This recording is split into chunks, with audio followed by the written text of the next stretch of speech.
spring semester last year. Okay, guys, let's jump back in on our image where we're at right now. Okay, so there's a couple of issues that I sort of want to talk about with this guy really fast. If we come in and take a look at this, we can actually see that, again, this image has got, it actually does need to be choked, so we're going to actually do that part really quickly on this. This image also it may possibly have a spill removal that I'm going to have to deal with. So I want to keep the smart object. The smart object, again, I think if I double click on the smart object, I'm not sure if this is a raw file. Yeah, it is the raw file. So I want to go ahead and keep that guy.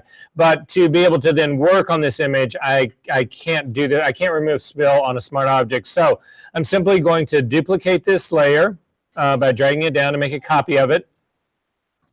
And then on the top, I'm going to turn off the eyeball one in the middle. The one in the middle is actually the one that I don't want to screw up here at all. But on the top one, I'm actually going to then rasterize it so it is no longer a smart object so that I can paint on it and do the other things that I need to do. So to do that, again, I'm going to come up to the layer menu, down to smart objects, down to rasterize. And you'll see that that little icon in the corner goes away. It is still masked out, but I'm sort of ready to go as far as this part goes now. Remember when you're doing choking and spreading that before you start, you actually want to do a snapshot of your history so that if you end up choking something that you don't want to choke, you can actually recover it. So I'm going to overwrite my history palette. I'm going to simply click on the snapshot. Snapshot dialog box will come up, and I'm going to name this pre-choke and say OK to that. Then on my layer mask itself, I'm actually going to make the mask itself active. I'm going to zoom up and look at this. I think this is an easier thing to see. I do it up along the top of this shoulder right here. You can do it on her. Well, you can do it. I'm just sort of like looking at this in Register. You could do it down along her legs, so sort of like look at the inside of her legs right here, whatever. But I'm going to do it along this shoulder. I'm just sort of seeing how much choking I actually need this to do. So to choke this thing, the first thing I'm going to do is to blur it, the mask. So up to the filter menu, down to blur, down to Gaussian blur. And I'm going to hit this with, I'm going to check out about a 3 and see what that does. The 3 seems to me to actually be pretty good. Again, you'll see that it makes the problem much worse, which is exactly what we want to do. I'm going to go ahead and say OK to that. And then I'm going to run levels, Command L on it, because remember what levels are. What I just did by blurring it was I introduced, well, here, let me show you what I did. So let me go back in space really quick. If you simply look at my mask by itself, you can see that you've got white where the image is showing, black where the image is being hidden. In the transition area that I've got in here, there are no real tones of gray. There's maybe one in here, but there's not a whole lot in here.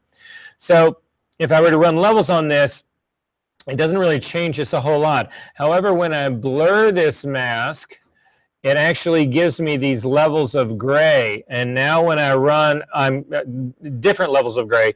Now when I run levels on this, I can take these grays right here, and if I make the grays black, this mask is choked. It comes in. So this is what's going to happen right here. I take that and I push it, and it pulls the mask in. If I want to spread this, I take those levels of gray and actually make them white by taking the white point slider and driving it in. If you do one of these moves and you feel like your edge is still too soft, you can actually pull both of them in, which sharpens up the edge. It actually makes that edge more contrasty. When you are in the Select and Mask dialog box and it has one of those edge controls in that is contrast, this is exactly what it's doing. That I've got in that is that you only get this contrast move where both of these things come in, they get closer to one another. You don't get just a choke or just a spread or both. That's what you get doing it this method, the method that I'm doing it right here. So again, I'm going to go ahead and say OK to that. I haven't done any levels on here because I want to be able to see my image when I actually do this. So again, with my mask selected, Command L to bring up the levels dialog box, grab the dark slider and start to pull it in, and you start to see that that green line is disappearing. However, again, I think that this line is too soft. The edge of the coat now just looks like it's fading away. I've lost that edge to it. So to sharpen it up, I'm going to grab the white point slider and start to pull it back. And you can see that it sharpens up the line of the coat. I still think I need to choke it just slightly more to pull it in. Maybe soften that edge just a little touch so it's not quite too unbelievable. Before I say okay, I'm actually going to look around on this. Again, use your preview button on and off to see what it is you actually did. And it's looking like things are actually going pretty well. I've got spill on the glove, but that's a different issue altogether. So, and down on the legs, it's actually looking like things are pretty good here. So I'm going to go ahead and say okay to that. Immediately go over to my history palette and click and do a post-choke history state. And say okay to that.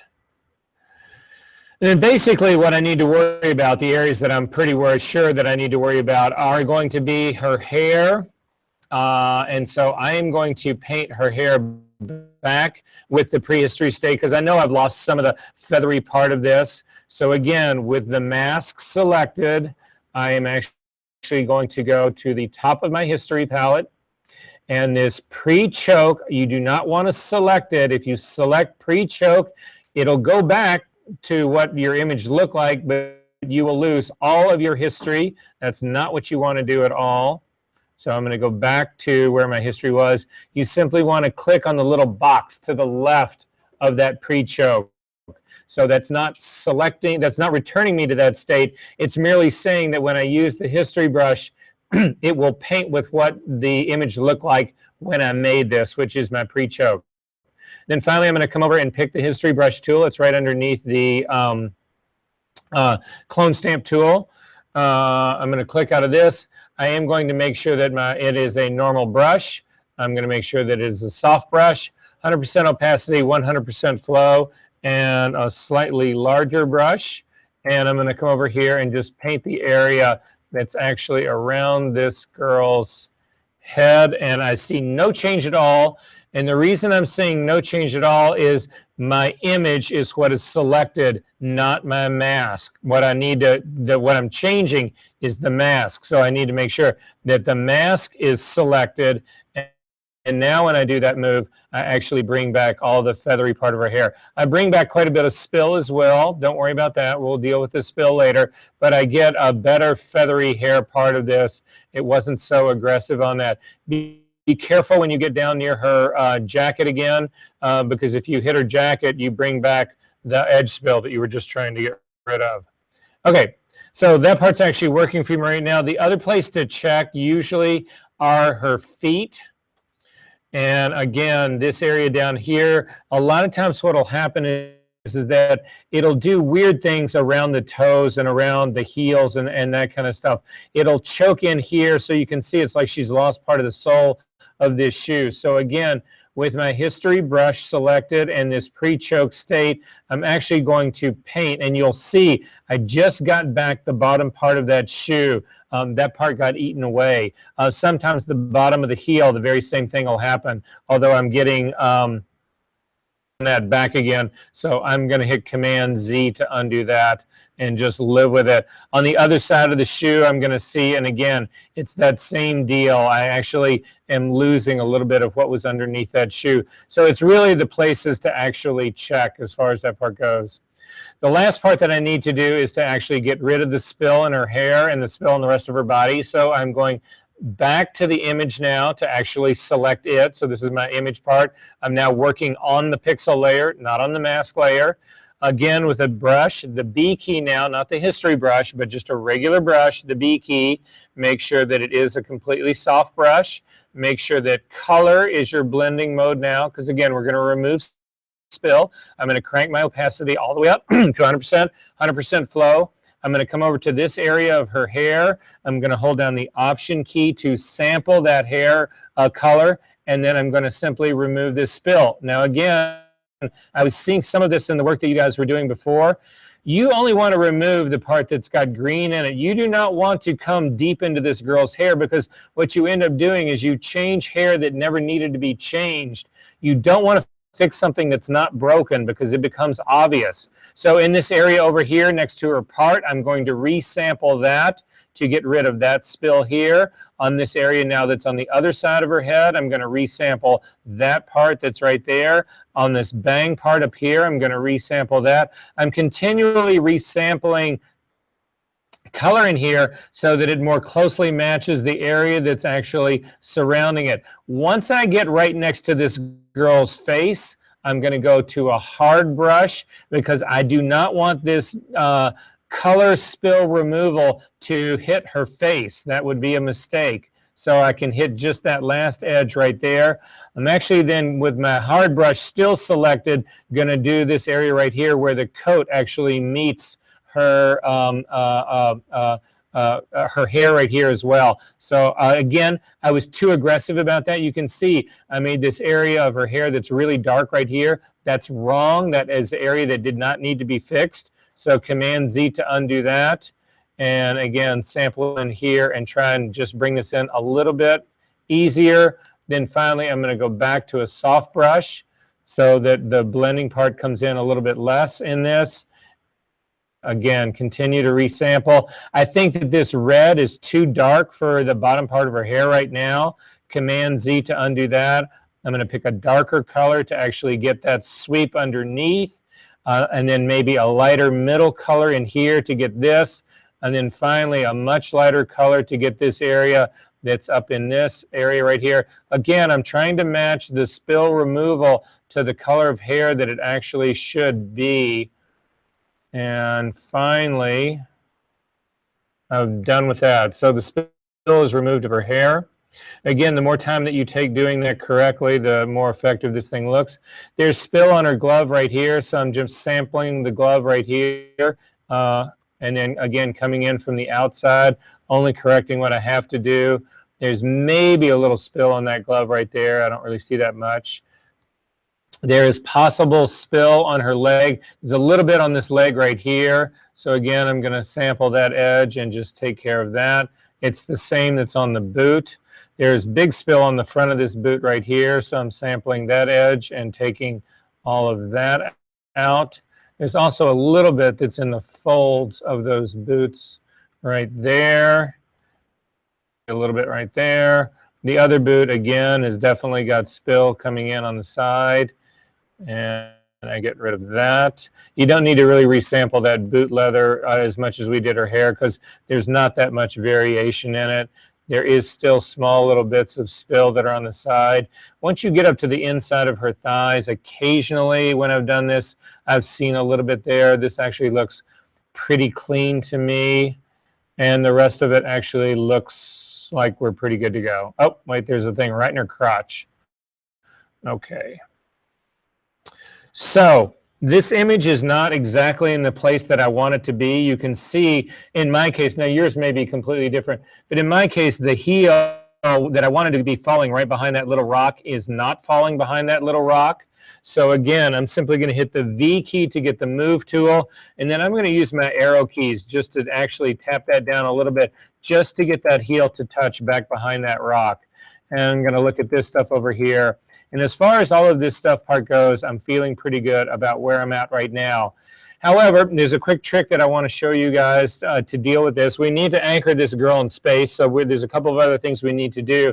But one of the things that we need to do is actually integrate, make sure that we're integrating her with this background slightly better. And so this is what I do. I'm actually going to load this. Well, first I'm going to see how I'm going to do this. Okay, yeah. I'm going to make a merge stamp version of everything that I've got going here. I've gotten rid of the spill. I've gotten rid of a couple of other things, but I'm going to do a merge stamp version of this. So to do that, make sure that your top layer is selected. Hold down the Command, Option, Shift, and hit the letter E, and it will give you a merge stamp version of this guy up on the top.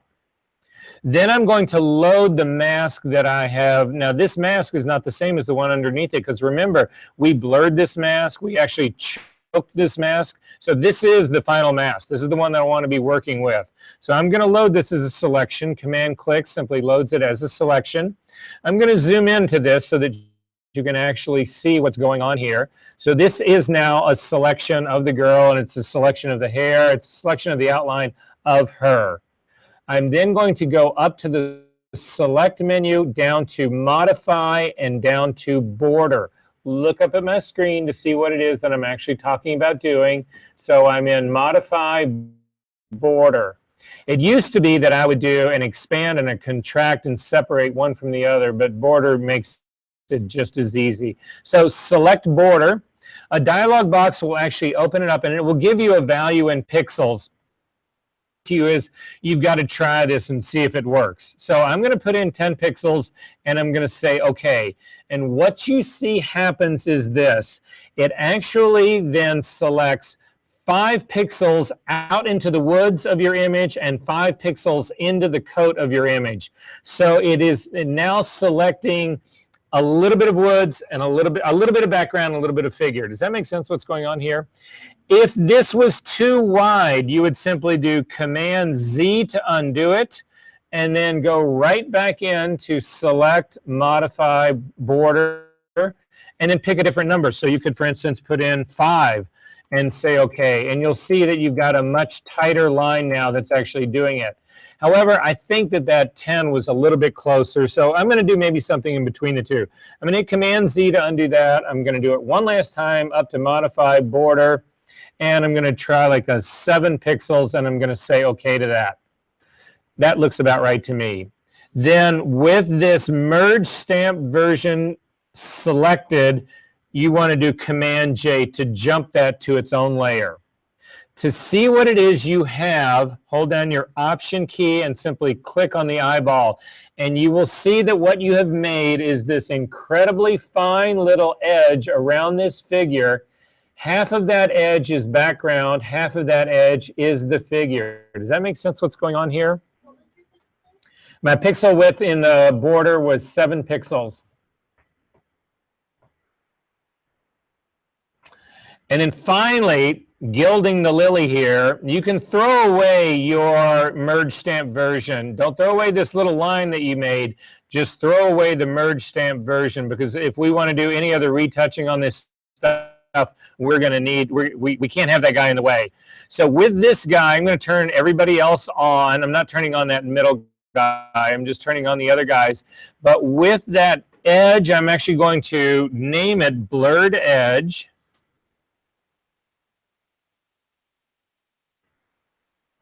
And I'm simply going to blur it. I'm going to come up to the filter menu, down to blur, down to Gaussian blur. And I'm going to hit this. Usually I hit this with something less than a pixel. I'm going to hit it with like a 0.6, and then use your preview button and turn it on and off and see. It's actually a very subtle thing. I'm going to move in here a little bit closer so that you can actually see it. And you can see it just softens that edge slightly. It just marries these two things a little bit better together. So if you're worried about your image having that real cutout, X-Acto knife cutout, this is a great way to actually just take enough off of the two, integrate these two actually together, and I'm going to go ahead and say okay to that. I'm going to double click on the hand to jump back out so I can see. And right now I'm feeling reasonably good about the image. However, I don't feel like the girl is grounded to this image. She does not seem grounded in my composite. And so to do that, we need shadows. That's what we actually need to actually put this girl into place. Now, we probably won't get to it tonight. We might, but I doubt it will get to it tonight. But at some point, we are going to get into doing extremely complex shadows. But for right now, I'm going to do the simplest of shadows. When you do shadows, you want to make sure that the shadows that you do are underneath your figure. So what I'm going to do is I'm going to come back down. You could select just the background itself, or you can select the smart object that's not visible. All you need to do, it doesn't matter which one of these you do, you just need to make sure that we're going to add a new layer to this, that the new layer is underneath this figure. It needs to be on top of your background, but underneath your figure ground. So I'm going to simply click and add a brand new layer on top of this. I'm going to double click on it and rename it Shadows.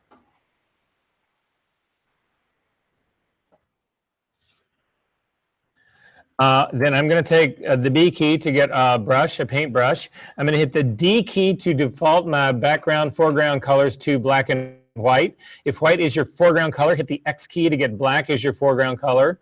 I'm going to go up to my options menu. I'm going to make sure that this is a completely soft brush. I'm going to change my blending mode back to normal. I'm going to leave the opacity at 100%, and I'm going to leave the flow also at 100%. And then I'm going to zoom in to this image right here. And what I'm looking at is this area that's right underneath this shoe part right here. That's what I'm actually going after. And I'm going to simply take this brush and I'm going to simply drag it down till it runs underneath this edge right here.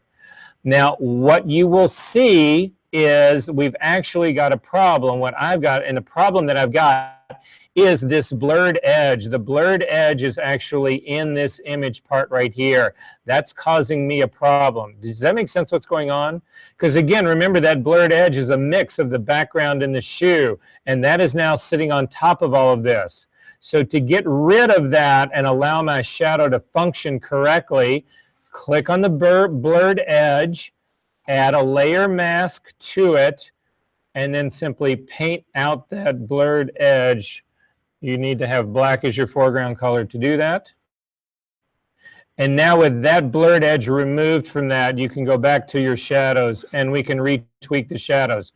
But, so then you say to yourself, is that shadow, did that actually help me out? And yes, indeed, it helps things out. There would also be a small amount of shadow on the very back of this rock. Going to click that part back there. Now the reason I say that you want your shadows underneath your figure is you can see I'm painting right now on top of the shoe. You don't see it.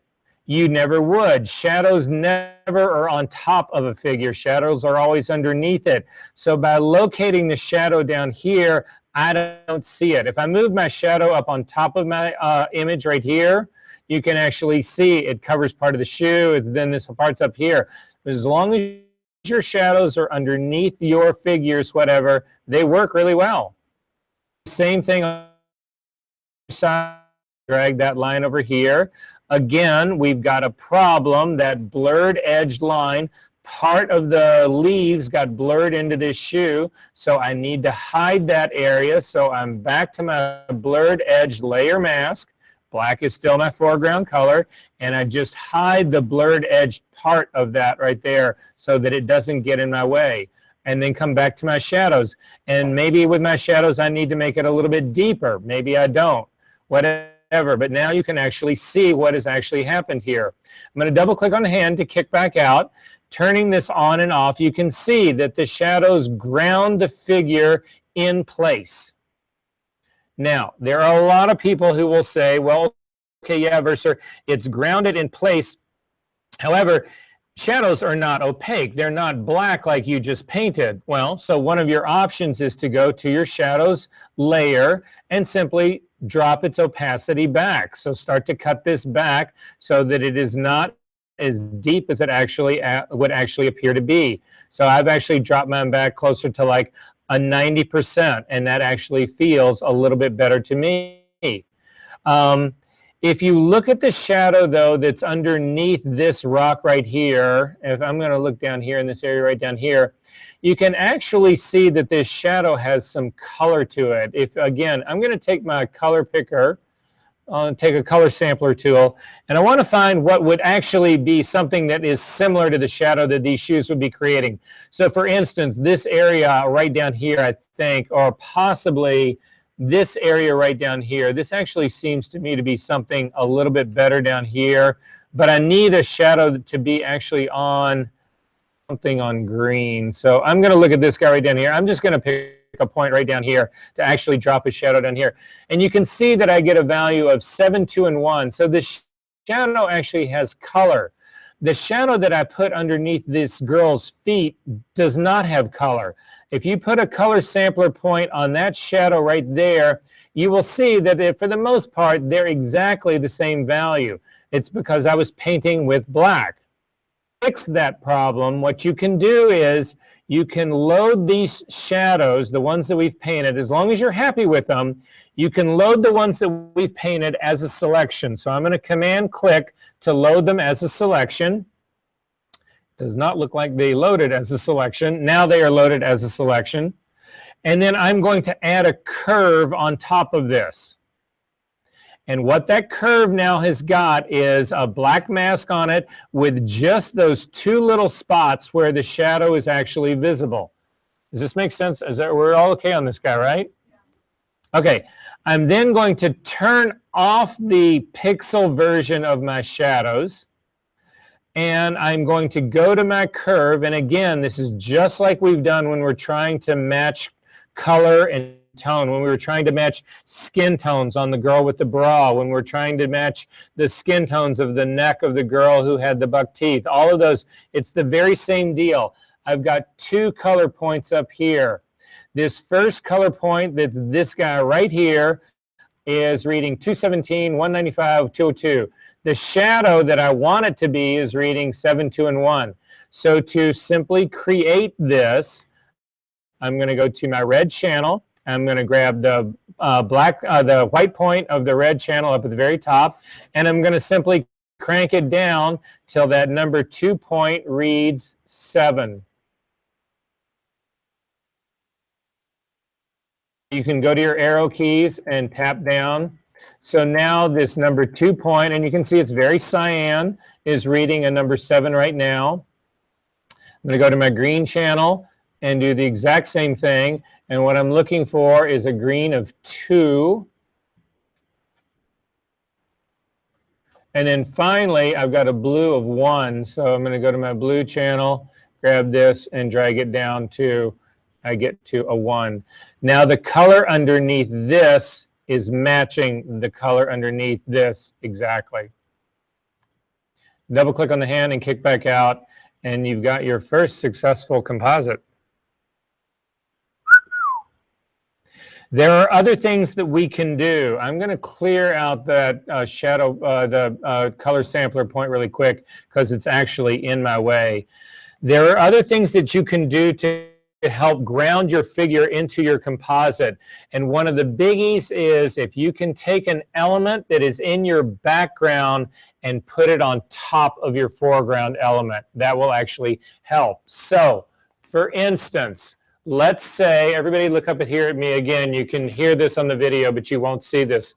Let's say that everybody look at me really quickly. I'm the composite. You just composited me into this room, right? Well, yeah, bullshit on that. I mean, yes, there's no way, right? You cut me out. I was in the studio. I'm now floating on this one thing. And okay, so you could put a couple of shadows down at my feet, or depending on where my lighting was, you could actually throw shadows back on this guy. If there was a spotlight over here that was coming this way, you could actually do little things like that to help anchor me in here, right? But what about this? Am I anchored in here now? I have to be, because there's something that's actually in my background that's now on top of the figure, which clearly anchors things in space. So we can actually do that. To do that with this girl, I'm actually going to go looking for just a blank leaf. And I've got this guy right over here. This is the leaf that I'm going to go for. It's right over here on this rock. I'm going to do a quick selection of this just to see if I can get it. And I'm going to simply click on that. It gave me a reasonably good selection of that. If I was really doing this, again, I'm just going to show you guys this pretty quickly. But if I was going to do this, I would probably go in with a pen tool. If this area of the image was in focus, it would be easier to do with the pen tool. But nonetheless, I'm going to accept it for what it is right now. You need to go back down to your background layer, because that's where this leaf really is. It's sitting down here in its background layer. And I'm going to Command J to jump that to its own layer. And I'm going to rename it leaf. And now I'm going to take this leaf and I'm going to bring it up on top of my figure. That's where this guy actually needs to go. So I'm going to drag it on top of the figure. Remember, the ordering of this now matters. I need the leaf to be on top of the girl. So with it pulled up here, you don't see any change because it's not over the figure. But now I'm going to transform the leaf. Command T. And the reason I'm going to transform it is that if I simply move this leaf over here like this, the leaf ends up being exactly the same. It's just a repeat of this, and it's recognizable. It's a repeating pattern. So I'm going to bring it over here, but I'm also going to rotate it so that it isn't exactly the same. As a matter of fact, I'm going to rotate it quite a bit so that it looks a little bit more like just that. Again, I'm going to hit the Enter key to go ahead and accept that. Now, the problem that I've got with this is, again, this blurred edge. You can see the blurred edge is going through this. Conceivably, I could take the leaf on top of the blurred edge and get rid of that, and that actually looks like that did a reasonably good job. However, I feel like the selection that was made of this leaf is just a little too perfect. It's not quite as soft as I think it should be. So again, I'm simply going to blur the leaf a little bit more to see if I can get a little bit more of a believable blend in this guy. So I'm going to take it and just try to hit it so it's a little touch. That too seems a little too strong. Yeah, I'm feeling a little bit better about that part, whatever. It makes it a little bit more. However, the one last thing that I've got here is that there's now a lighting mismatch somewhat in this, because this leaf is now propped up and would be being lit from the side. It would not be being lit overhead like this guy is. So I need to actually darken this leaf up slightly. To do that, I'm going to add a curve on top of the leaf. When you do this, if you change anything on this curve, you'll see you change. I'm just going to drag it down to make it really dark. You change everything. That's not what I want to do. What I want to do is I want to clip this curve to this leaf. So to do that, you have two options. This little icon right here, if you click on it, you will see that the curve just jumped over to the right, and you get this little down arrow. And what that is an indication is that this curve is now being clipped to this leaf, and any change that I make on the curve will only affect the leaf. The other way of doing that is holding down the Option key and hovering right between these two. And when you click on these two, you either clip it to it or you unclip it from it. That's exactly how this part works. You can do the very same thing with the icon at the top. If you click on the icon back and forth, it actually clips to and not. So I want this thing to be clipped. And then instead of simply taking the curve and dragging it down like that to make the leaf darker, I'm actually going to change the blending mode of this curve to multiply, which actually makes the image darker. And in this case, it starts to become slightly more believable. If you feel like you went too far on that, you can actually then take the opacity and pull this back. But you can see that we're actually changing the nature of this. If you double click the hand and come back out, again, you can start to see that the image is more convincing because part of this background is actually sitting on top of this girl. Are there questions about this? Okay.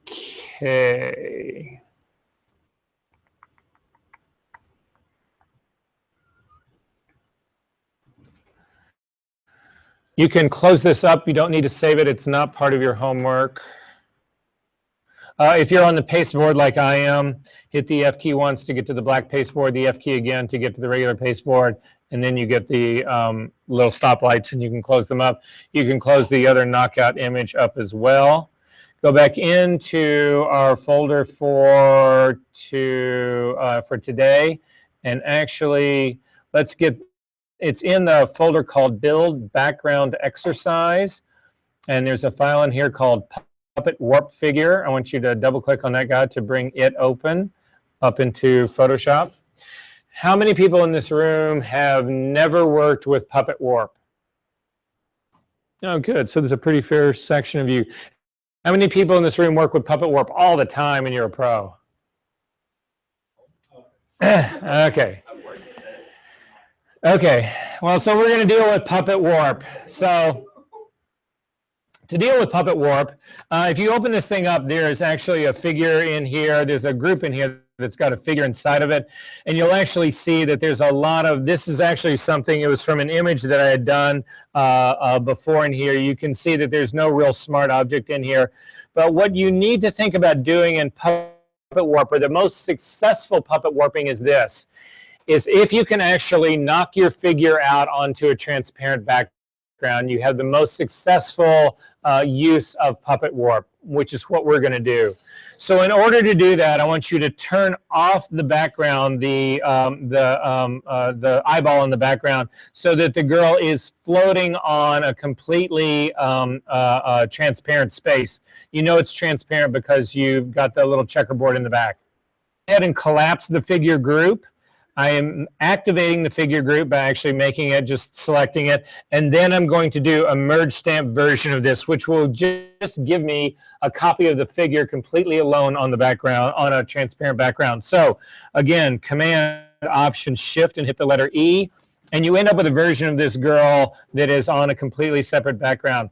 I need you also to turn off the figure group that created this girl, because otherwise, if you leave her on, I'm going to actually, don't do this, but I'm going to move my figure. You'll see when you move your figure, you end up with two of these. And once we start warping one of these, it's going to get confusing where the other one is. So I'm going to Command Z to undo that. Simply turn off the eyeball for the figure group so that we can just work with this image all by itself. You can turn on the white background again if you actually want to do that. That's fine. It's not going to change anything. However, with this new layer figure up here at the very top active, I want to turn this into a smart object first because, again, Puppet Warping will function as a smart filter, which will allow you to go in and continue to refine it exactly the same way that worked with the Liquify tool. So up to the layer menu, down to smart objects, convert to smart object, and you can see now that this guy is a smart object. So I've got a girl that's been knocked out on a transparent background. Now you remember I told you guys before I didn't ever want you to actually apply a layer mask, that there were very few instances where you should. This is an instant where you do want to apply the layer mask. You cannot do puppet warping successfully with an image that's actually a part of a background. I'll show you what I mean by that once we get through puppet warping. Okay, so the way you get into puppet warping is you come up to the edit menu, warping tools right here. So I want you to come down again, and it's puppet warp, and you will select that. And depending on how your computer is set up, you may see nothing at all, or you may see this spider web on your image that looks like this. Which do you guys have? Okay, you got the spider, which is fine. So what the spider web does, and you can actually zoom in on this guy to actually see it. What the spider web does is it actually surrounds your image with an entire series of anchor points.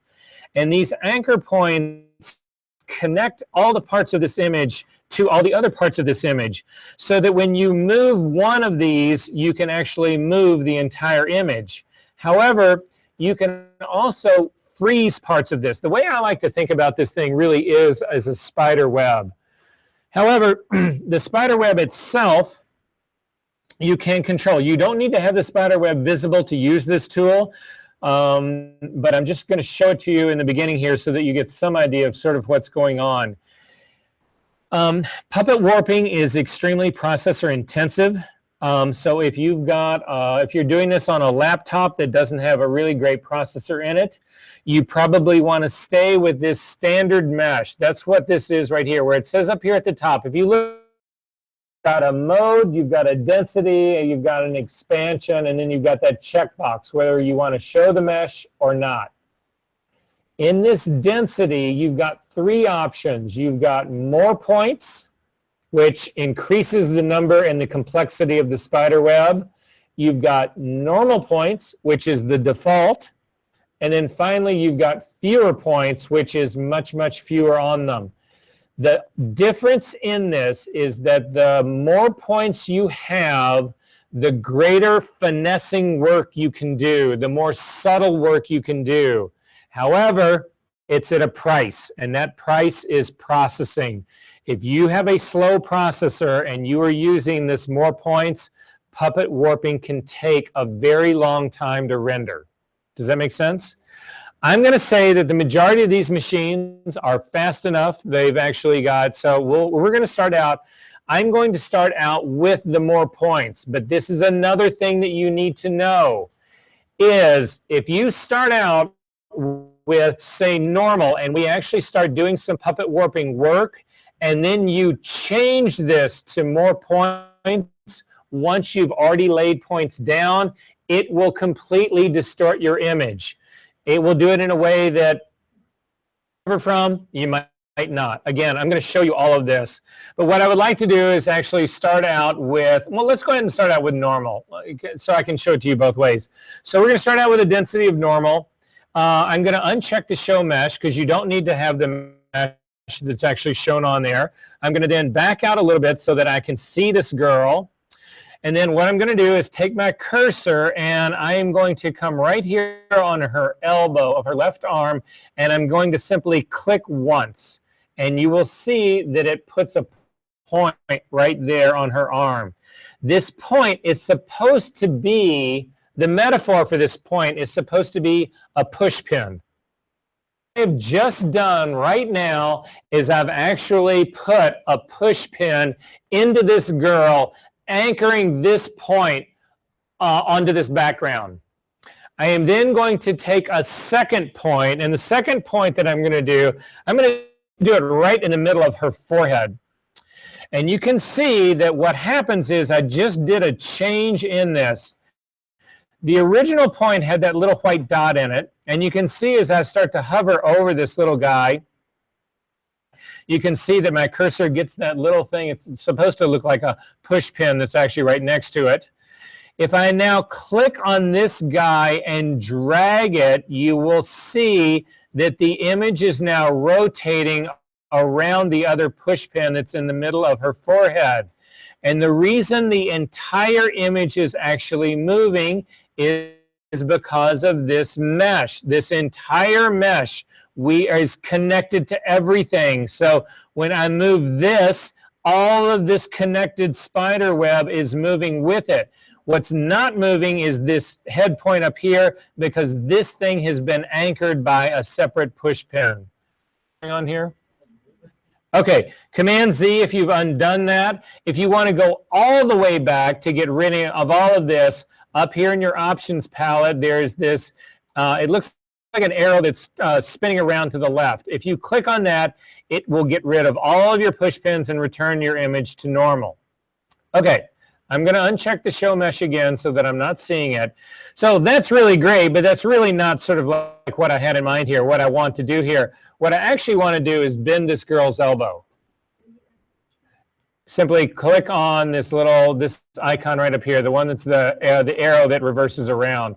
To let you know what these guys are, there's three little icons that are at the top. There's the one that's the reverse. It's an arrow that goes up and then to the left. That will undo all the work that you've done in Puppet Warp, but you're still in the Puppet Warp space, and you'll know because you can click on it and you can still see the mesh. You click on the circle with a line through it, you simply go out of Puppet Warp. We are no longer in the Puppet Warp space. You'll see you have no control over here at all. If I go Warp and do any sort of change and click the checkbox, it will apply the Puppet Warp. Make sense? You'll see. Okay, so I'm going to do the same thing again. I'm going to put a pin right here in her elbow, and then I'm going to put a pin right down here at her wrist. Now, when I take the wrist and try to bring it in closer to her body, her whole body rotates just like we did before. That's not going to help me, so I'm going to Command Z to undo that. Instead, I'm going to put a series of pins to hold her entire body down. So the first pin I'm going to put in is here at her shoulder. Then I'm going to do one at her forehead. I'm going to do one at her neck. I'm going to do one at her other shoulder. I'm going to do one at her other wrist, at her waist in the middle. I'm going to do one at this side of her hip, at the other side of her hip. I'm going to do one at the bottom of the dress. I'm going to do one right at the bottom of her dress near her knee, and then the bottom of the dress at the other end. So I've got the complete bottom of the dress. I'm going to do one right in the middle of her shins. I'm going to do one at the bottom of her heel.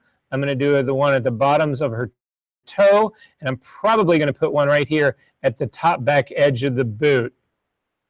This may be enough. This may not be enough. We're going to find out right now.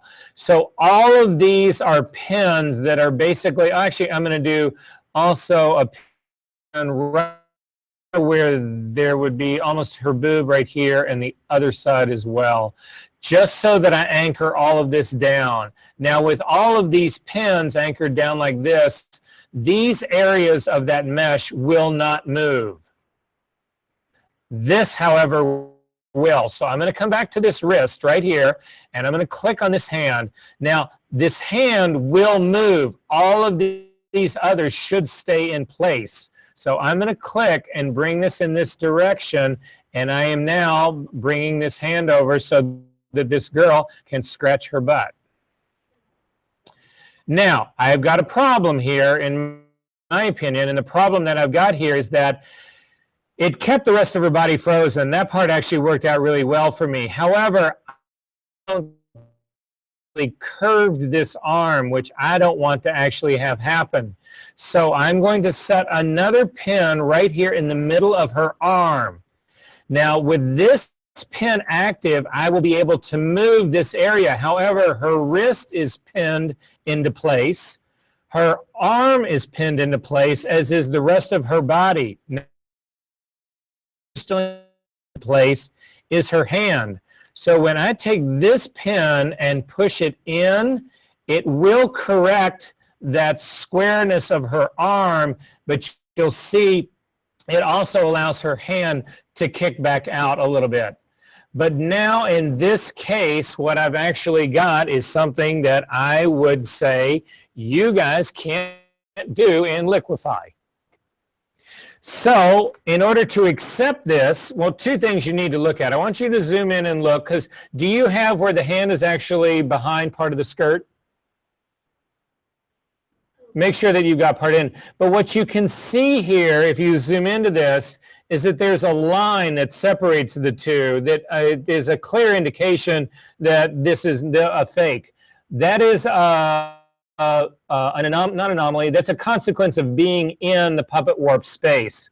Once we go ahead and accept this puppet warp, that will go away.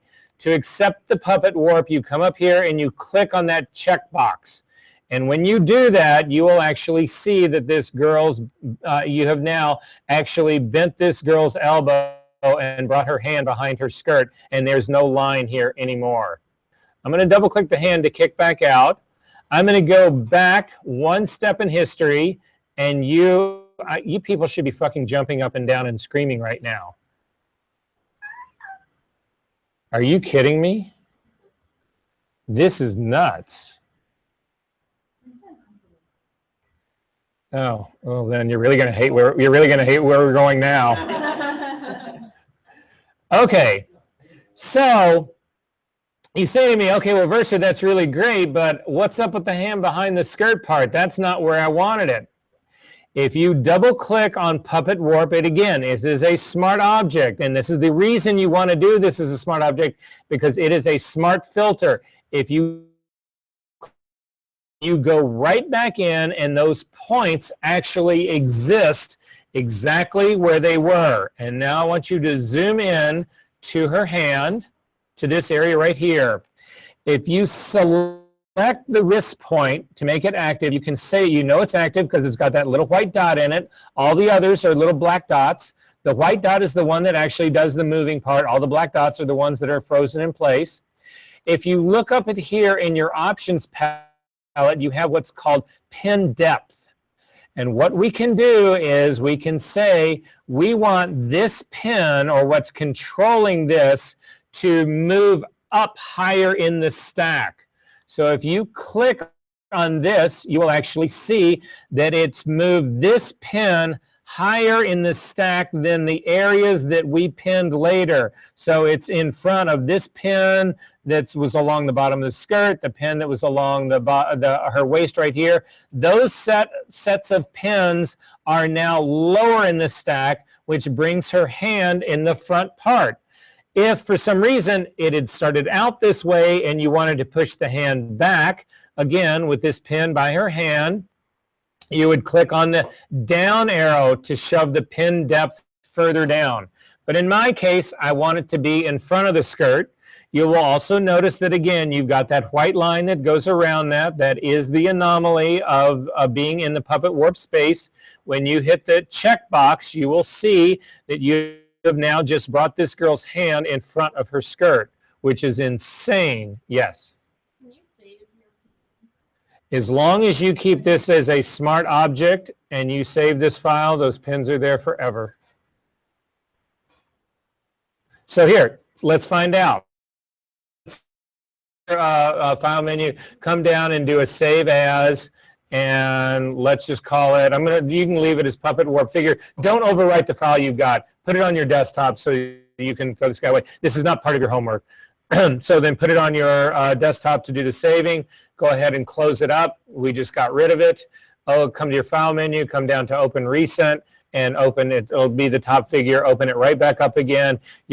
You'll see that Puppet Warp exists right here. Double click on Puppet Warp and all of your pins are in place.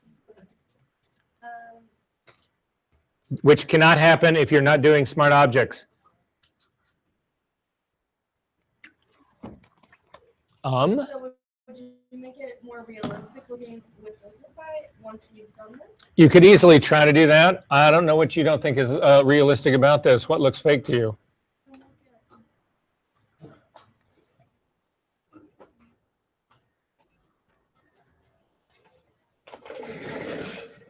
Like there's an arm in there, actually. Well, it looks like it's been completely stretched and pulled out, and it doesn't really actually look incredibly right to me, so I'll agree with that. So go back into your Puppet Warp. Okay, here, no, so actually I should show everybody this. So yeah, I'm not sure why we've got all of these pins up here, but I think because if I got rid of them, they're going to do... Which is, to me, that is far more normal, and I think that is also, all of that part is normal. I wouldn't pin her hand. So stay in Puppet Warp. Yeah, I wouldn't unpin her hand right now. I would simply take this and take the bend out of that arm. So one more pin right here. Good, and that actually seems more believable to me right now. And then if you want this in the front, click on that guy to make that pin active and come up to bring that open like that, and then say okay to that, and it looks much more believable to me. Okay. So there's a couple other things we need to talk about here, guys. A couple other things we need to look at. So back into Puppet Warp again for me, please. So double click on this to come back into Puppet Warp. I want you to zoom in to this area where her hand is. You cannot move pins. So for instance, if you come over here and you click on this pin and you want to try to put it in a different place, it ends up doing the warp, which is not what you want to do. You wanted to move it into a different place. Your only solution to doing that is you got to get rid of this pin and then put another pin down. That's your only options to do this. To do that, you hover over, go ahead and make the pin active. You hover over it by holding, you hover over it and then hold down the Option key and stay hovered over it, and you get this pair of scissors. If you then click on the pin, it gets rid of the pin for you. And Z to undo that because I actually like that pin. I like I like the work that was doing. So that's one of the things that happens. If you come down to her wrist and you select that pin, we're going to do the same thing again. I'm going to hold down the Option key and move away from this. What ends up, if you hold down the Option key, you get the scissors. But if you move away from this, what you end up getting is this circle that goes around the pin with a set of arrows, a double-headed arrow that goes in both directions. If you then click and drag to the hand around the pin up, if you click and drag in the other direction, you can actually rotate her hand out and around and back down. And so you can use that to finesse the angle of her hand to actually make it seem in a more natural place or a less natural place. So I'm going to hit Command Z to undo it, and you can see how that finesses. But you can do real extreme with this as well. You can actually really have it crank it so that it really comes up, so it really does look like she's scratching her butt. And then again, because I need that, if it's going to be scratching her butt and not the side of her leg, I need to drop the pin depth back and then say okay to that. And then this is the difference in what I just did. Make sense? Okay, all of which is incredible. The adversary, show me something I really want to use.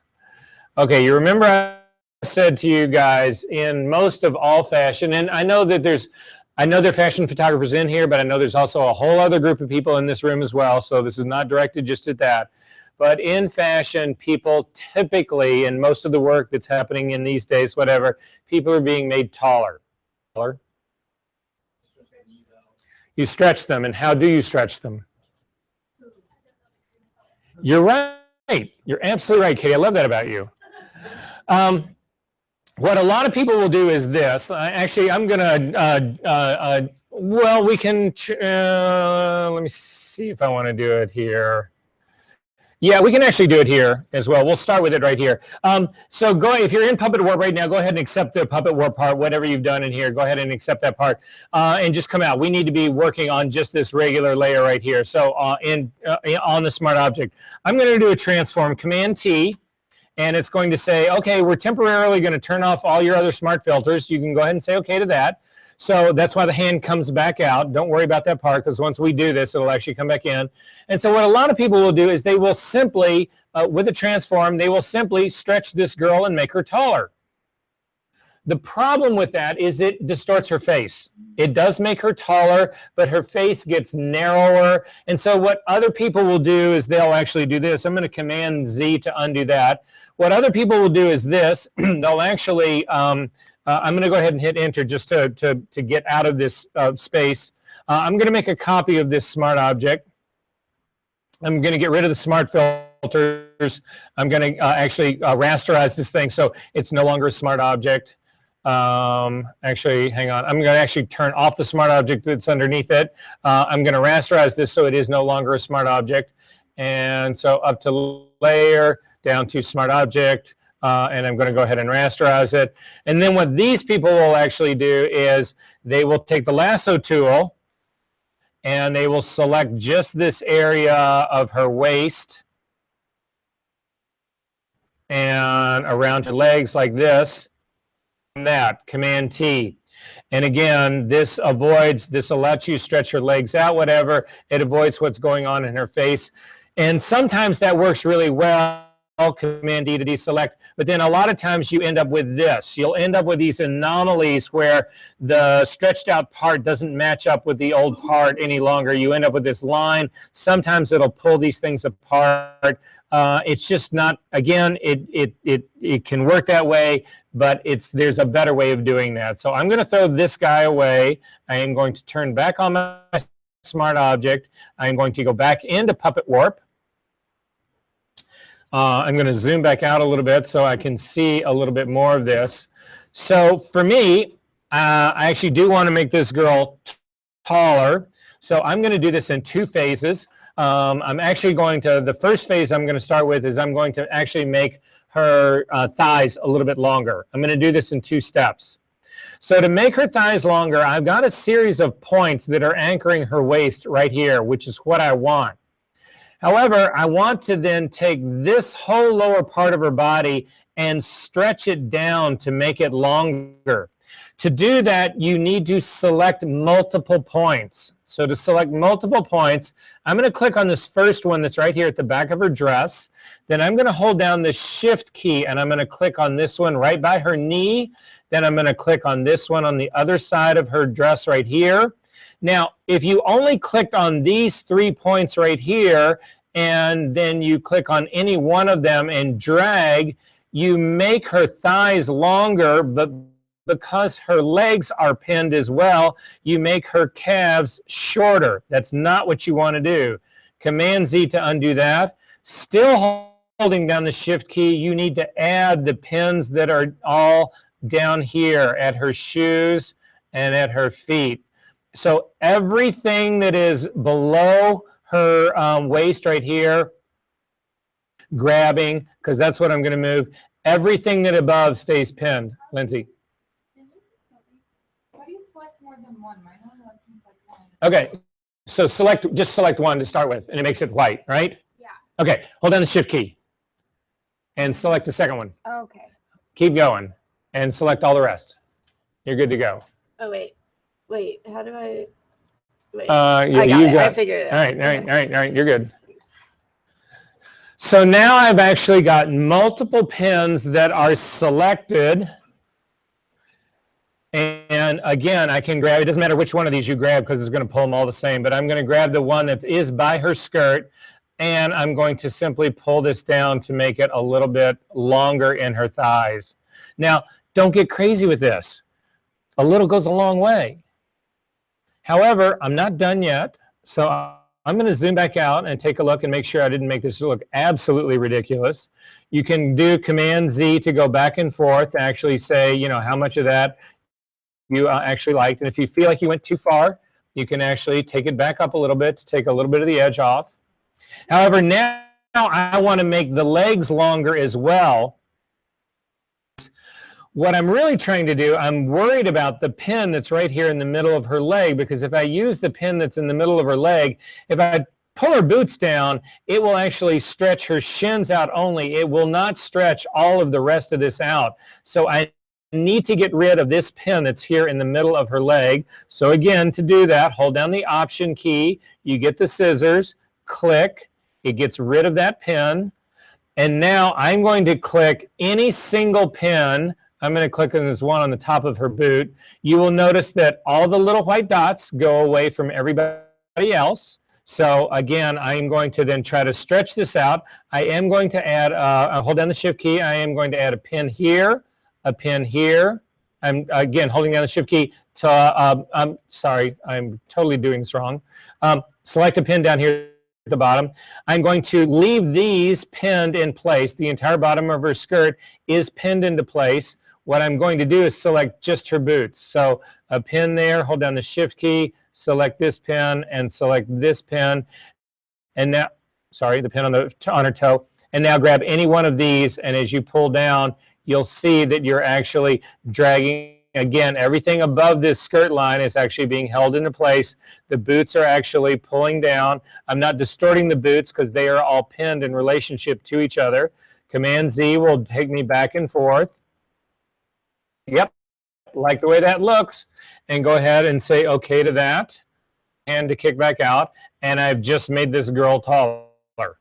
If you want to see what it looks like before you did that, simply go back one spot in history. And that's how you actually made her taller. And you say, well, Versa, come on, that's ridiculous. How much can that possibly be? That's 4 inches.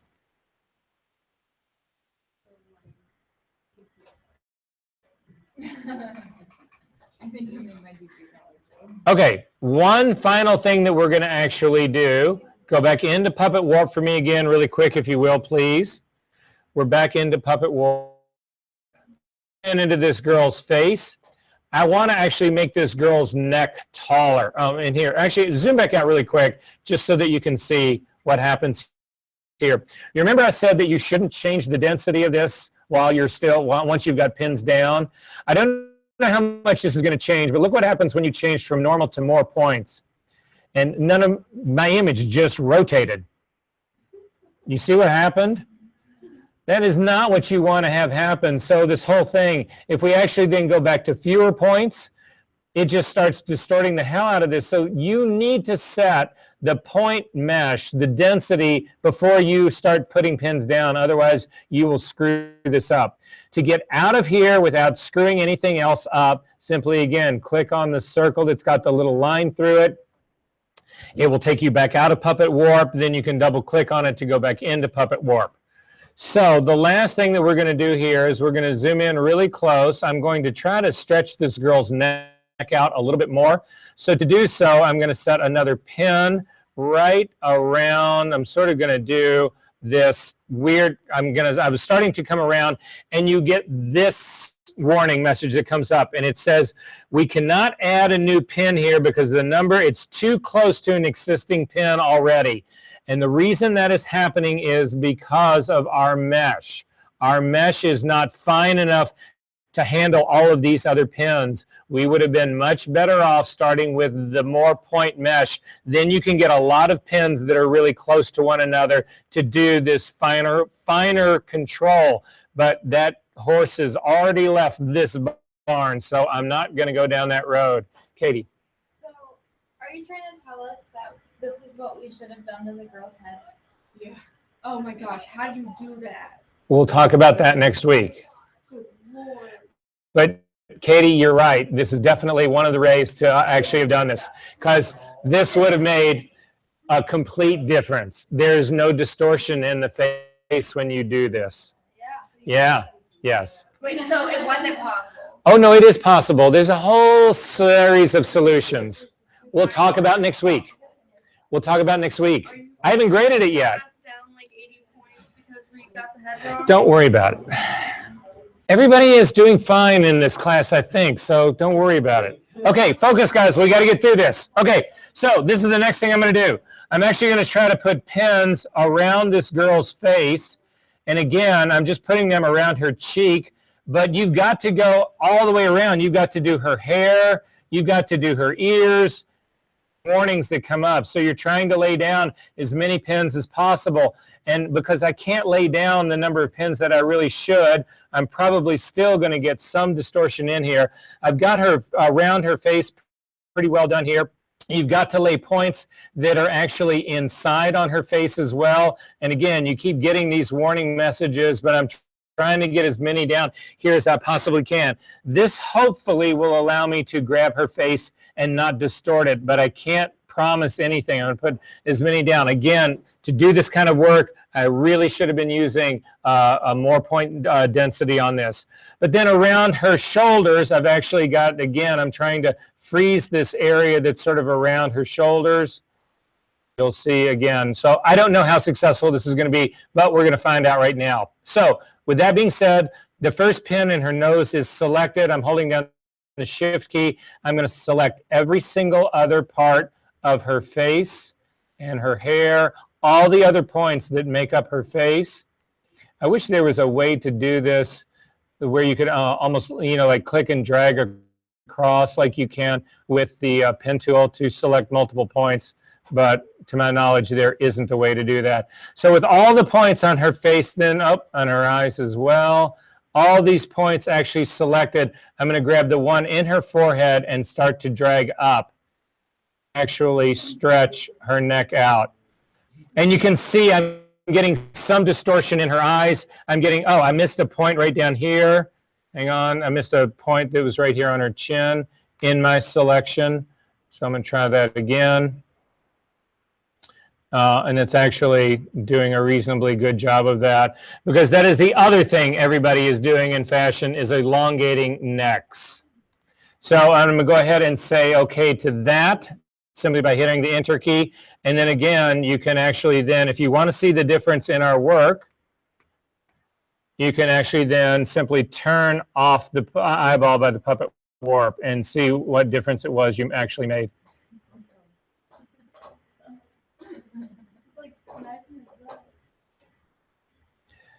That's amazing. What you can't do is this, and this is the part that I wanted to show you. So here, turn this off really quick, turn the smart object off, come back to the figure group and turn the figure group on.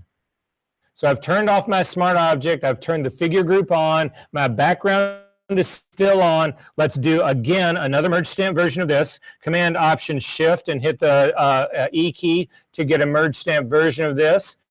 And now again, change this into a smart object. So up to layer, down to smart object, convert to smart object. But finally now come into Puppet Warp on this one.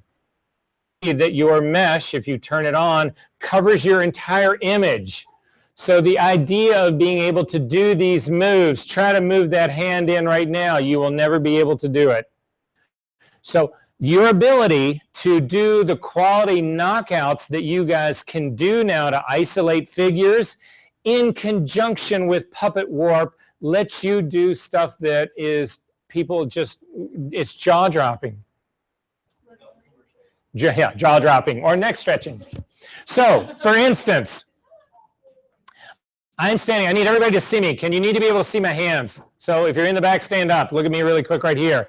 So you've composited me into this, right? I'm into this space. You've composited me into this. You put some shadows on my feet, but you don't really believe that I'm in here, right? Can you get my hand behind this screen now and get my thumb to do this? Of course you can. Even though you shot me in the studio like this, you can do this. You can get my hands to grab a rail. You can get my hands to pull a box open. You can do all sorts of shit. You can get me up on my toes. You can all of this you can do. All of this is available to you guys now. We good on that? Yeah. Okay, so close this guy up. You do not need to save it. It's not part of your homework. Last thing that we are going to do, you need to go ahead, if you went into Puppet Warp, you need to go ahead and commit it, or you can't close it up. You don't need to save it. The last thing I want to look at really quickly, again, is from this very same week, our week 10 folder. And it is in that very same folder, the building background exercise. What I would like you to do is there's two wall backgrounds. There's a background wall 1 and a background wall number 2. Both of those into Photoshop for me really quickly. I build a lot of artificial backgrounds, and so that's your assignment coming up for this week is going to be, I've given you 2 figures that are knocked out already, so you do not have to do that work. But your assignment for this week is to go out and photograph a real background and take one. They're 2 girls. Take one and put them into your background that you actually photographed. But the other thing I want you to do is generate an artificial background, which is what we're going to do right now.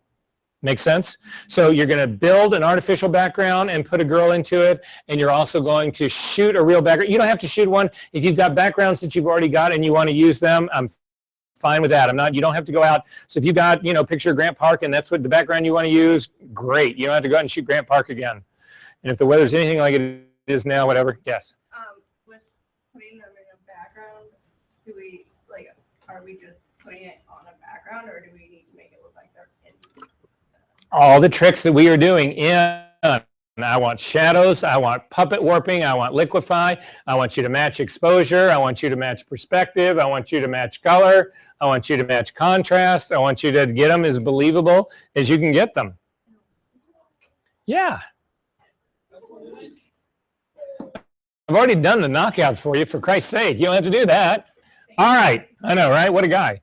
Okay, so this is a background. This is a background that I've actually shot. This is, you guys know where the Metro train crosses Ashland Avenue? This is, and it's just like completely fucked up. Anyway, this is paint peeling on that. This is a photograph of the actual size of this is about the size of a paperback book. Size of it, right? This thing over here is a piece of, it's a wallpaper sample that I got from Menards or someplace like that. That is also, it's the size of a piece of paper, like a regular 8.5 by 11, right? So basically, that's what's going on here. So I had this idea. I wanted a space. What I wanted to do is I wanted to create this sort of like rundown space that looked like it had some sort of wallpaper mural painted behind it thing, but then with paint peeling on top of it. I mean, that was kind of the space that I was sort of like figuring out, right? And I went and actually looked to try to find this because you can find places like that. Couldn't find it, so I decided I was going to build my own, and that's what we're going to do right here to show you guys sort of the way I approach this. So first thing I'm going to do is this. I am going to make sure that the wallpaper, again, if you've got these 2 things are tabbed, you need to tear them apart. I'm going to make sure that the wallpaper is actually active.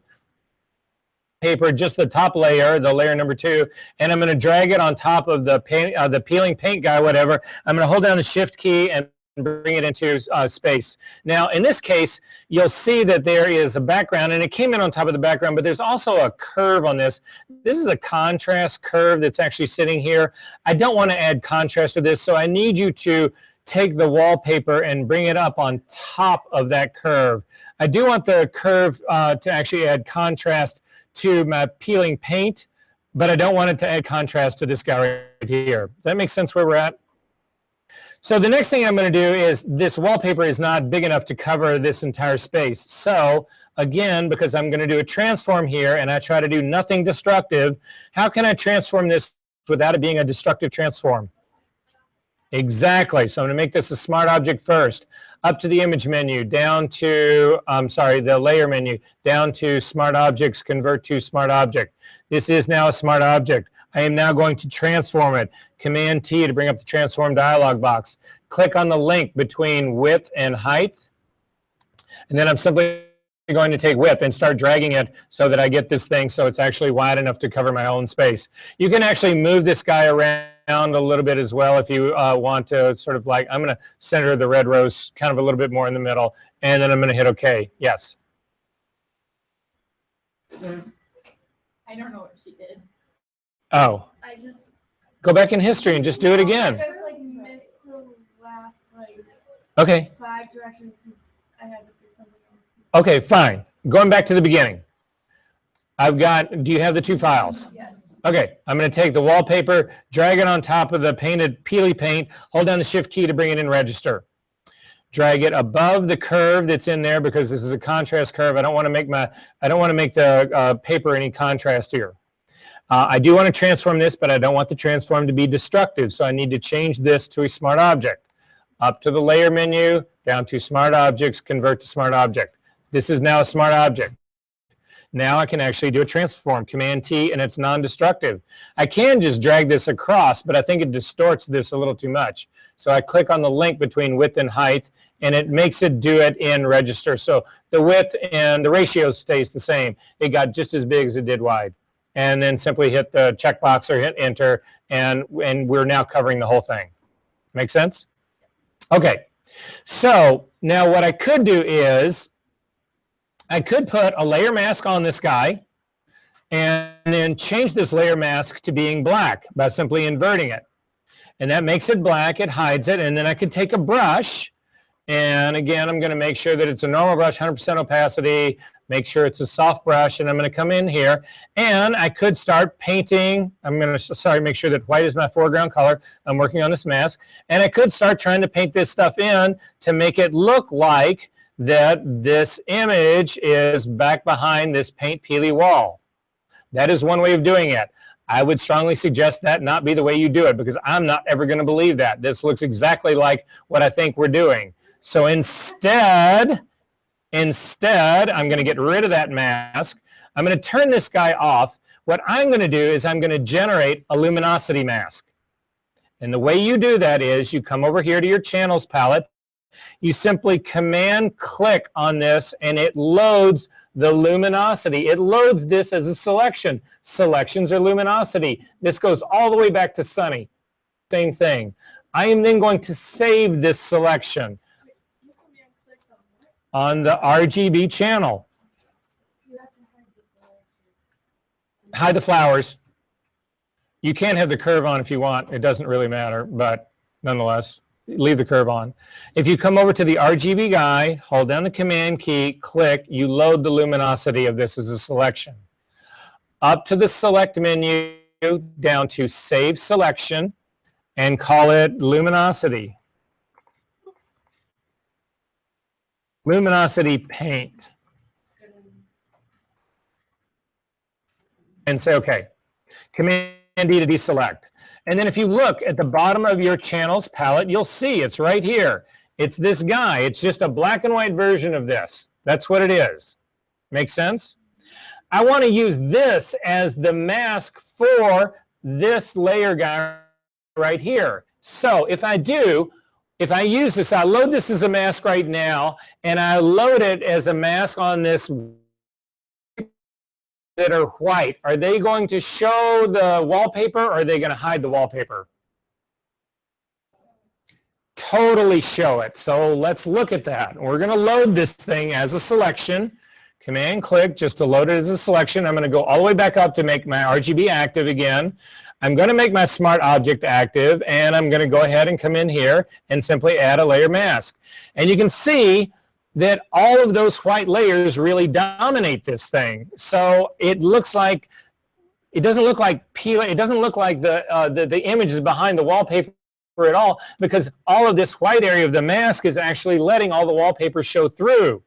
So instead, I'm going to throw that guy away. That's not the mask that I want to use. I'm going to come back here into the channel. The mask that I want to use is the inverse of this. So I am going to simply invert it. So now all the areas here that are dark will hide the wallpaper and the paint will show. However, let's see how good it does. So again, I'm going to load this as my selection. Command click to load the dark one as a selection. Doesn't let you load what? It tells me that the pixels aren't 50%. Don't worry about that. If you get that warning, go ahead and say okay. It won't matter. So sometimes you're going to get the warning, and what that basically means is that you don't get to see the marching ants, but they're there. Okay. It'll work. Trust me. Okay. So click on the channel, RGB channel, to make everything visible again. Make sure that your wallpaper layer is selected, and now add that as a layer mask.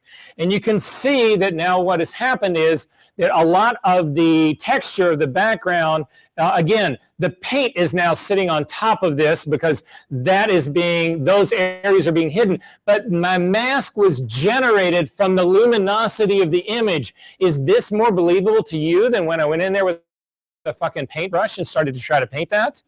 Radically so, right? Can I change this? Yes, I can. I can do all sorts of things with this. So for instance, I can run levels on this, Command L on this mask, and you will see that as I start to actually change this, what I'm actually doing is I'm making the mask darker. I start to lose more of the wallpaper. I can go in the opposite direction. I can actually make the mask lighter, which actually brings more of the wallpaper out. That's universal. I don't want to be, it does the entire thing. I don't want to do the entire thing. Instead, I want to work just on certain areas here to bring certain areas in, to bring certain areas out. To do that, our old friend, overlay brush. So hit the B key to get an overlay brush, make it slightly larger. Now, if I hold down the Option key and simply click on the mask and look at it, if I change the blending mode of my brush to overlay and I start to paint on this, isn't it going to keep the detail in here and just make it darker or lighter? Right? If I use a normal brush, this is what happens. I'm going to go to a normal brush. White is my foreground color, and I do that, and it makes it white, and that just ruined my image. Not believable. Command Z to undo that. But if I change my brush to overlay and go into this area, it lightens these areas up. It does not paint white across these. So I can use this to actually control, bring areas of my mask in and out, but still keep the luminosity of it. Make sense? So I'm working on my mask. So for instance, if I felt like I don't want, there's too much of this that's showing here, I'm going to hit the X key to get black as my foreground color. I'm working on my mask, and I simply come in here, and I'm actually pulling, I'm losing part of this mask. I'm making it darker, which is actually starting to reveal more of it's starting to reveal more of the white paint that's actually behind here. I don't particularly like that, so I'm going to go in the other direction. I'm going to get that part. So again, I'm going to come back to this part right here. Actually, going to go back into that right here. With my overlay brush still, I'm going to go to white to actually bring areas a little bit more out that I might want to see. Like I want to see a little bit more down in here. But you'll notice it still protects the texture of this. All of a sudden, I didn't just zoom out into this. So I'm actually able to still protect areas in here. There's another tool that you can use that'll do a very similar thing, and it's the dodge and burn tool. So for instance, if I do the burn or the dodge tool, which will lighten things up, I'm still working on this mask. I can come in here and I'm simply lightening things up, which is allowing a little bit more of that to show through, but it's still keeping all the texture of the wall. Make sense?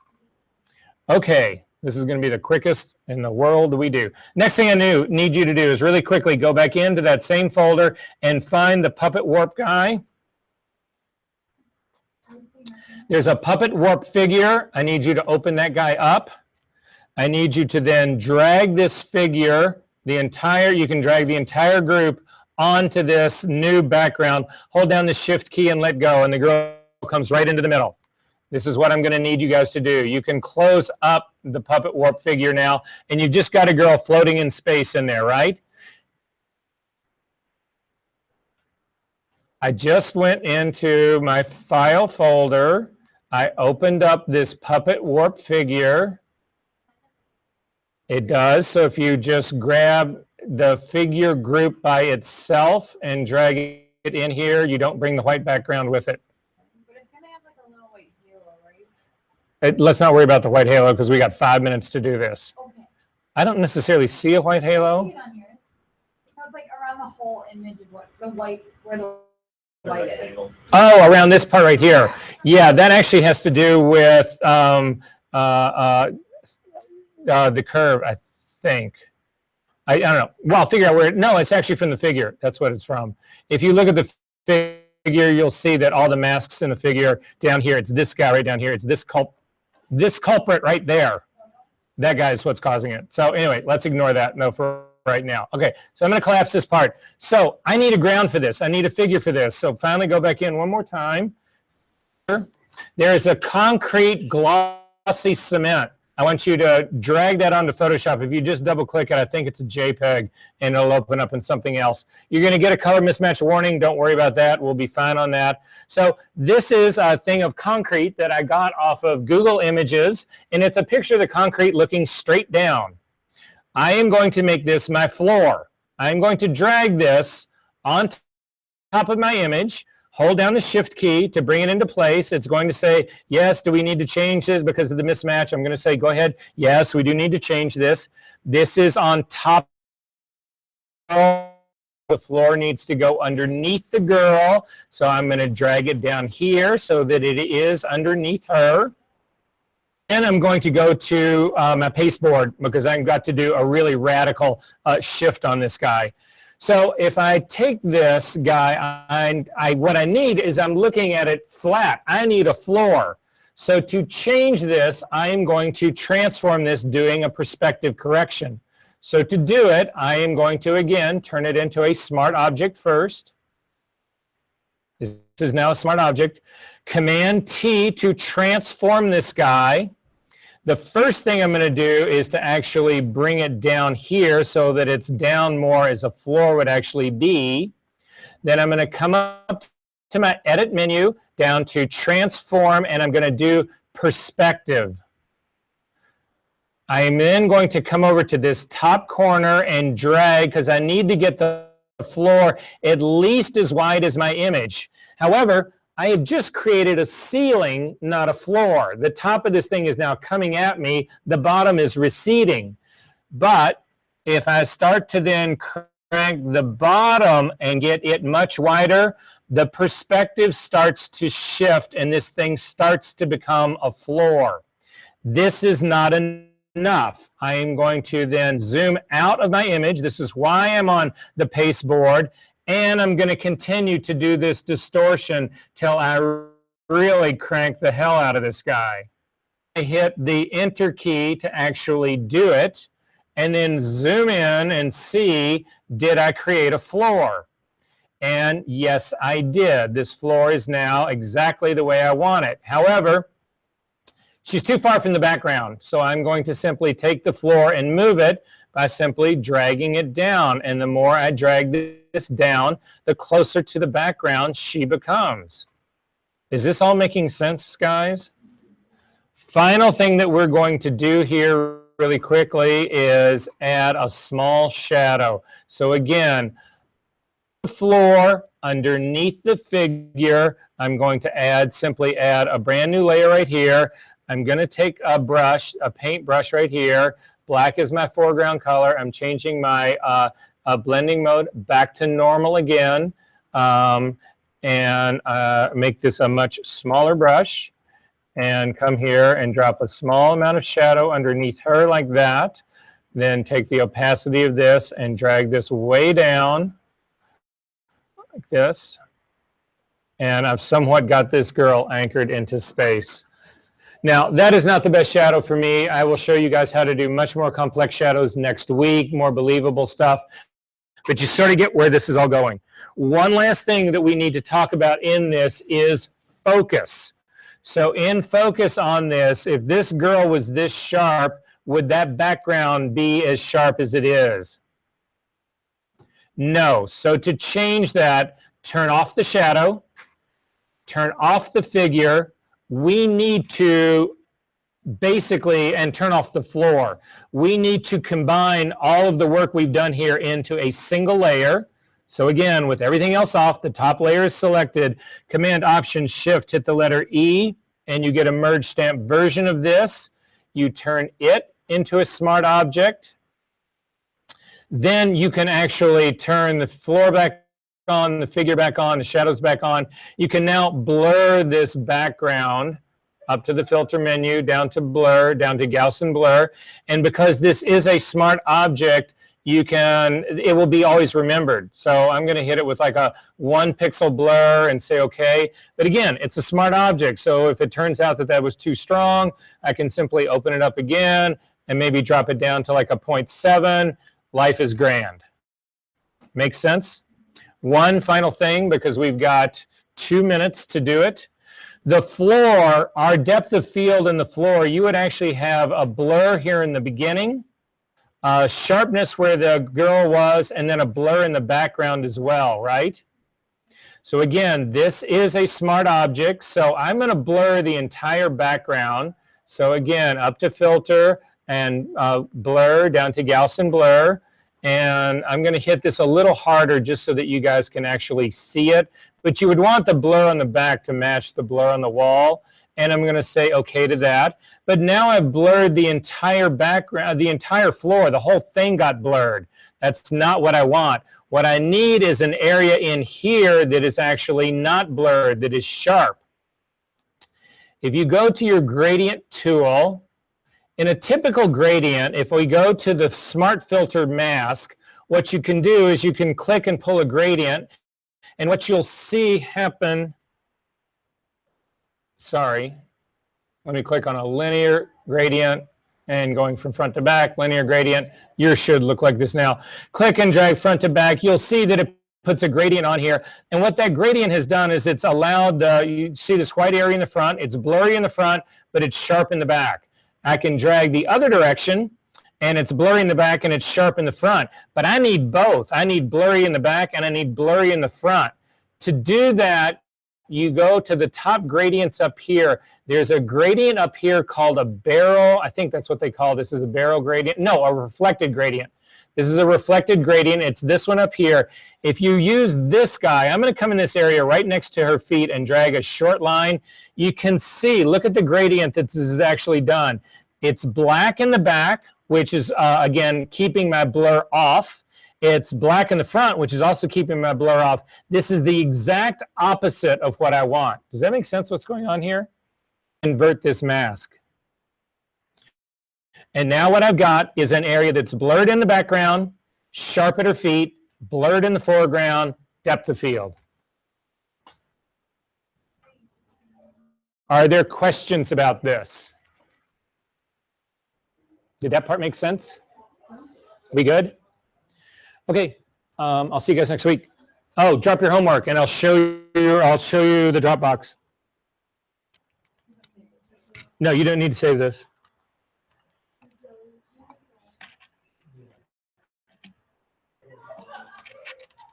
Yeah, and if you guys are dropping as a team, just make sure all the team members are listed.